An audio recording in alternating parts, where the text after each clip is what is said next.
Bonjour, vous êtes nombreux à avoir demandé mon analyse de l'arrêt du Conseil d'État concernant les 11 vaccins obligatoires et je suis en train de vous la préparer.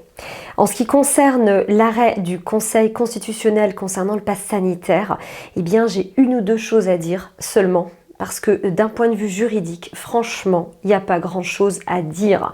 La décision, les motivations ce sont les arguments qu'un juge retient pour trancher, pour fonder sa décision. Les motivations sont tellement stéréotypées. Il y a même des copier-coller, notamment cette fameuse phrase. Le législateur a ainsi poursuivi l'objectif de valeur constitutionnelle de protection de la santé. Oui, mais si on ne met pas cet objectif de valeur constitutionnelle en perspective avec d'autres objectifs et principes à valeur tout aussi constitutionnelle tels que la liberté, l'égalité, pour ne citer excusez du peu, ces deux principes à valeur constitutionnelle, si on ne met pas en perspective, vous voyez bien que à part du vide, à part quelque chose qui reste affirmatif, pour ne pas dire dogmatique, eh bien on n'est pas très avancé d'un point de vue juridique. La seule disposition importante de cette décision du Conseil constitutionnel, c'est naturellement la censure de l'obligation d'isolement en cas de test PCR positif. On voit bien que le Conseil constitutionnel a fait finalement en pratique ce que j'évoquais dans ma précédente vidéo au sujet des amendements du Sénat.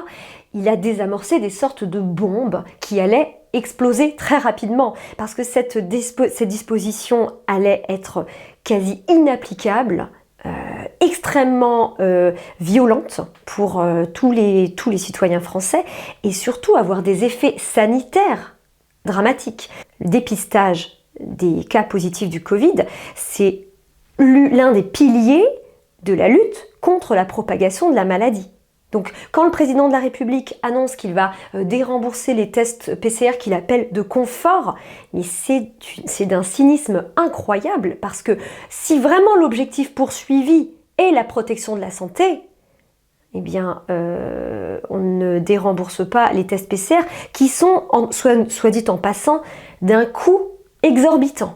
Je ferme cette petite parenthèse, mais encore une fois, si l'objectif poursuivi est le principe à valeur constitutionnelle de protection de la santé, comme l'indique si bien à plus de 5 reprises dans sa décision le Conseil constitutionnel, il faut être cohérent. Le dépistage, tout comme les traitements et la vaccination des personnes à risque, sont un moyen de lutter contre la pandémie. Donc il ne faut pas imposer un des moyens et d'un autre côté retirer le moyen peut-être le plus simple et le moins dangereux.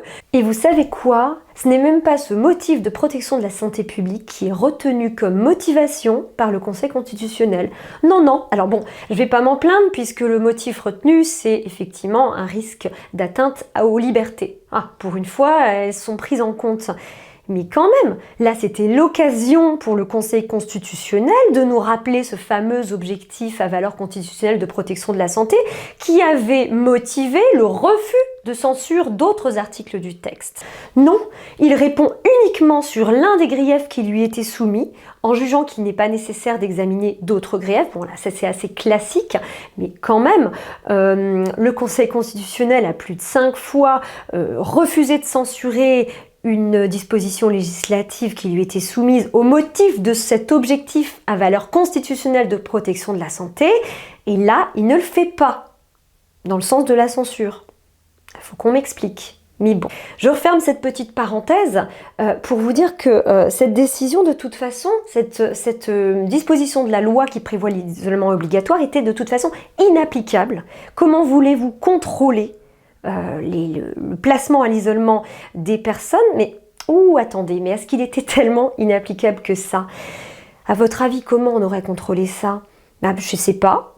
Je suis pas informaticienne, mais peut-être avec un QR code qui cette fois-ci serait relié à une base de données centrale qui non seulement collecterait les informations, mais enverrait des autorisations ou non à certaines activités en fonction de ce test PCR qui aurait été transmis à cette autorité. Donc vous voyez bien que cette disposition allait encore donner des arguments aux personnes qui s'opposent au pass sanitaire. Je ne sais pas jusqu'où serait allé le gouvernement pour l'application de cette disposition législative. Est-ce qu'on serait allé jusqu'à étendre le champ d'application des QR codes? On ne le saura pas, puisqu'encore une fois, le Conseil constitutionnel a désamorcé cette bombe.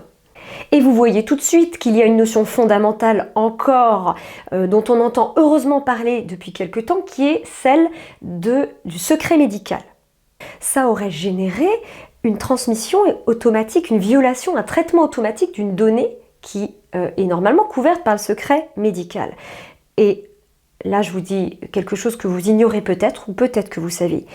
Le secret médical est violé systématiquement et de manière automatisée et informatique depuis déjà plusieurs mois. Ça fera l'objet d'une prochaine vidéo parce que je ne veux pas m'appesantir trop sur cet arrêt du Conseil constitutionnel. Dernière observation, mais pas des moindres, c'est qu'à la fin de la décision du Conseil constitutionnel, il y a une petite phrase qui pourrait passer inaperçue pour un non-juriste. Cette petite phrase dit que le Conseil constitutionnel ne s'est pas saisi d'office sur des questions de conformité qui ne lui étaient pas soumises. Ça n'a l'air de rien, mais c'est extrêmement important.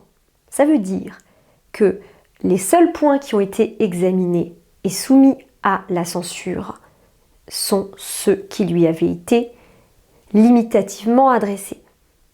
Ça veut dire que tous les autres points, alors par exemple ce que j'évoquais dans ma dernière vidéo concernant la vaccination des enfants, ces points-là ne lui ont pas été soumis et il ne s'est pas saisi d'office, ça veut dire qu'il n'a pas décidé d'examiner de son propre chef la décision à la lumière de la Constitution. Il y a d'autres recours qui ont été engagés.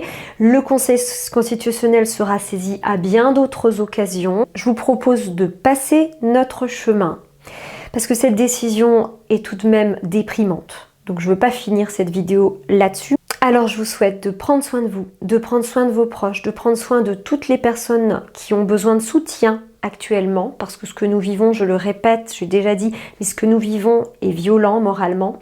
Donc prenons soin les uns des autres, continuons à avancer. Et je vous dis à très bientôt pour la prochaine vidéo.